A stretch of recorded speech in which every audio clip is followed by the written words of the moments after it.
Le aprecio mucho al ex procurador en este país, a Ignacio Morales Lechuga, que nos toma esta llamada telefónica. Don Ignacio, bonito día, ¿cómo está? Gracias, Luis, muy bien, muchas gracias por invitarme a tu escuchadísimo programa, de veras. Muchas gracias. No, hombre, muchas gracias. Muy generoso con sus comentarios, don Ignacio. Oiga, cuéntenos un poco al respecto de este tema. Usted lo ha estado estudiando, ha señalado por ahí algunas cuestiones y bueno, pues sí, terminan por ser una preocupación para gran parte de nuestro auditorio, para gran parte de la ciudadanía que ve en riesgo su propiedad y también para los que rentamos, para los que estamos pagando una renta que dices, oye, pues vamos a tener todavía más bronca para poder encontrar un lugar donde vivir. Ya pasó en 1976, cuando don Luis Echeverría empezó a modificar los términos de los arrendamientos, pues todo el mundo a vender sus edificios, convertirlos al régimen de condominio, porque además les incrementó el impuesto sobre la renta 10 veces. Esto era un castigo. La respuesta del gobierno fue después de que los arrendamientos no daban empleos y que se necesitaban empleos y a combatir los arrendamientos, y dijo, el Estado va a construir vivienda. Infonavit, Fobiste, IMSS, CFE, Pemex, todos se dedicaron a construir vivienda. Es decir, se dedicaron a corromper el mercado inmobiliario terriblemente, e hicieron unas viviendas sin considerar pues temperatura, climas, etcétera. Lo mismo hacían en México que en Veracruz, que en Guerrero, y la gente a veces se salía de esos departamentos porque era sofocante, no correspondía, no respetaba los materiales del lugar. El resultado fue que lo que tú acabas de anticipar, inflación, escasez de vivienda para renta, carestía de la renta y pues falta de oferta. Y hoy el mercado de bienes inmuebles en renta debe andar entre un 7 y 8% de productividad en vivienda, que era más o menos similar a la que traían los CETES y los bancos, y no ha bajado porque no ha habido más oferta y también porque bajó, digamos, el Banco de México la tasa de interés y la renta se han conservado en esos términos.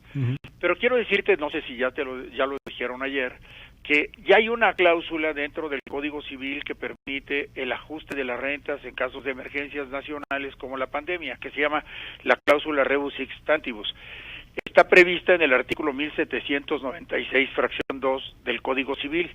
Y muchos contratos ya lo están aplicando. Inclusive ha habido arrendamientos en donde no se ha pagado nada durante estos meses, no se va a pagar nada 3, 4, 5, 6 meses, y ya después habrá tiempo de que se repongan, sobre todo en negocios que han estado clausurados.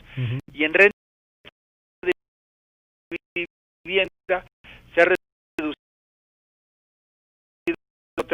30-35% del monto en aquellos alguna afectación, pues sobre todo arrendataria. La sociedad es solidaria, viendo de la respuesta solidaria frente a la pandemia, pero no con un decreto o con una iniciativa que verdaderamente da vergüenza a su redacción.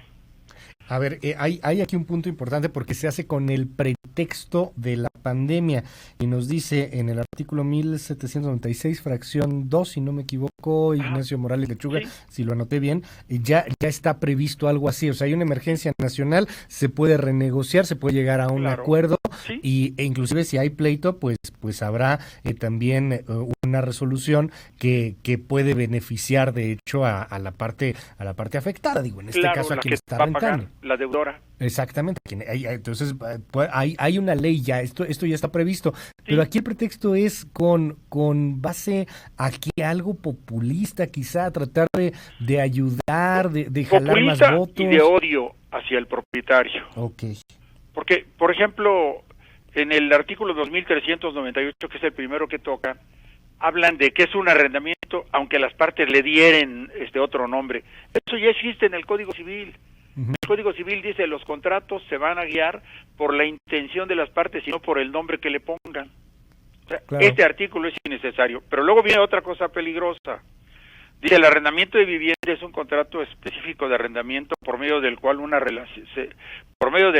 la relación entre las partes cumple con el objetivo social de coadyuvar al cumplimiento del derecho humano a la vivienda de la parte arrendataria. No, pues perdón, pero o sea, si uno tiene un departamento y lo renta para un fin de lucro, pues ya, ¿no? Sí, el derecho humano es un derecho que nace en 1862 en Suecia contra el Estado.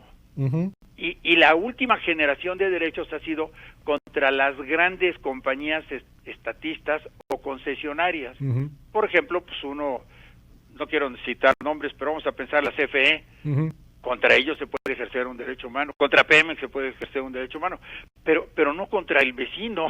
No, pues los derechos humanos los tiene que garantizar el Estado, no el cuate que compró una vivienda. Que este derecho humano pase aquí al contrato de arrendamiento, al rato todos los propietarios van a ser violadores de derechos humanos. Me llamó la atención lo que decía ayer Diana Bernal. Se pone la posibilidad de un desalojo en algún momento después de haber ganado un pleito, pero hay que garantizar el desarrollo, una cuestión ahí psicosocial, alguna asistencia psicológica que no queda claro a cargo de quién, ¿no?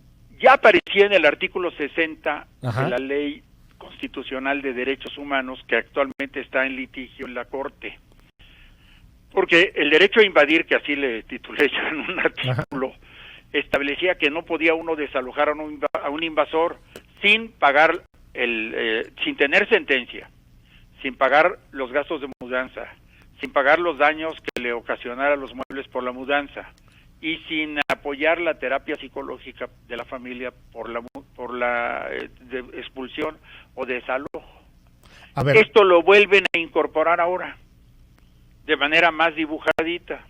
Y cuando ya se sabe que no se pone que el Estado lo pague, pues ya sabe quién lo va a pagar. Déjeme. Tiene interés en recuperar el inmueble. Planteárselo así, preguntárselo así, porque, que nos quede muy claro, ¿no? O sea, a veces sí, hasta nos vamos ahí a un término legal, pero yo se lo quiero plantear así súper claro. Alguien tiene una propiedad, se la renta a una persona, esta persona le deja de pagar por sus pistolas la renta a los 3-4 meses, y entonces para que usted lo desaloje, para que alguien lo desaloje, va a tener que pagarle el daño psicológico, va a tener que pagarle la mudanza, va a tener que pagarle el daño si es que hay algún mueble, o sea, todo eso a cargo de quien está rentando. Exactamente. Y además hay que avisarle con 2 meses de anticipación a quien no paga la renta de que va a ocurrir un desalojo. Seguramente para que se presenten los colectivos a defender que no lo desalojen. No, qué fuerte. A ver, y además el proceso... Perdón que lo interrumpa. Sí. Si se pierde el documento donde consta el contrato de arrendamiento, ya no lo puede desalojar. ¿Nunca?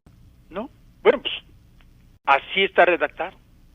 Pero ¿cómo que ya no lo puedes alojar nunca? O sea, en algún momento es mi casa, ¿no? Bueno, eso es lo absurdo, lo estúpido de la reforma, ¿sabes? Que confunde la existencia del arrendamiento con el documento donde consta el contrato. Yo me quiero pensar a una persona que lo asaltan y le roban los documentos, entre ellos el documento donde consta el contrato de arrendamiento, que en el sismo del 2017 perdió el contrato. Ajá. O un asalto en su casa y se lo robaron, o una inundación y se perdió el contrato. Después, ¿cómo va a lograr el desalojo? Va a ser cosa de años. Sí, y va a tener que perder y va a tener que vivir ahí alguien. La iniciativa, como bien lo dijo usted al principio, parte de la idea de que al propietario le conviene no hacer contrato de arrendamiento, lo cual es absurdo. Si uno no tiene el contrato de arrendamiento, ¿cómo va a desalojarlo? Pero, a ver, el ejemplo que nos daba usted hace un momento es de Echeverría, de una época en donde lo que se intentó era construir, malamente por cierto, con muchos problemas, pero al menos construir vivienda y tener ahí algo. Hoy no hay nada de eso, ¿eh?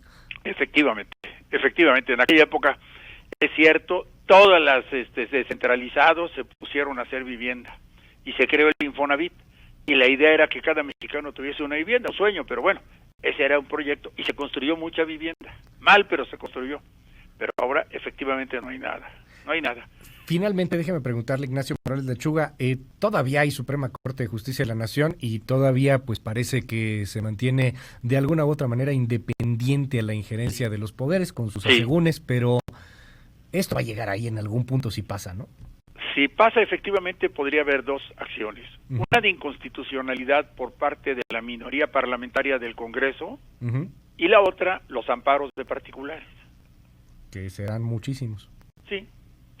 La Corte este sexenio se ha inundado de trabajo como nunca antes, lo cual nos habla de un gobierno que no sabe legislar o que legisla atrabiliariamente, arbitrario, violador de derechos humanos, por supuesto, y de garantías constitucionales, y la prueba está en la cantidad de juicios que se han establecido en el Poder Judicial en contra de decisiones gubernamentales, que eso no es para enorgullecer a nadie, ¿eh? Pues ahí el tema. Ignacio Morales Lechuga, le aprecio mucho la comunicación y la deferencia en este espacio y estamos al habla si nos permite. Gracias, Luis, que tengan muy buen día. Muchas gracias. Igualmente, fuerte abrazo. Es Ignacio Morales Lechuga.